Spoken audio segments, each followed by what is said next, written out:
இந்த விஷயத்தை யாருக்கும் தெரியாமல் நாங்கள் பார்த்துக்குறோம்மா. குழந்தை பிறக்கிற வரைக்கும் ஒரு நல்ல அப்பார்ட்மெண்ட்டில் குடி வச்சிடுறோம். குழந்தைய பெற்று கொடுத்ததுக்கப்புறம் நீங்கள் பாட்டுக்கு உங்கள் வாழ்க்கையை கண்டினியூ பண்ணலாம்.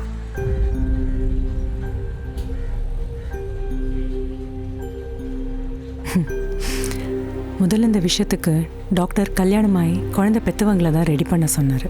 அப்புறம் தான் தெரிஞ்சது அவங்களுக்கு உடம்புல சில பிரச்சனைகள்லாம் இருந்துச்சுன்னு. அது குழந்தைய பாதிக்கும்னு நாங்கள் வேண்டான்னு சொல்லிட்டோம்.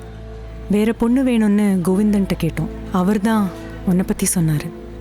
இதை மட்டும் ஒத்துக்கிட்டேன்னா அது குழந்தை இல்லாதவங்களுக்கு நீ பண்ணுற பெரிய புண்ணியமாக இருக்கும். இந்த 10 வருஷமா மலடி மலடின்னு சொந்தக்காரங்களும் அக்கம் பக்கத்தில் இருக்கிறவங்களும் எல்லாருமே எப்படியெல்லாம் என்ன பேசுனாங்க தெரியுமா?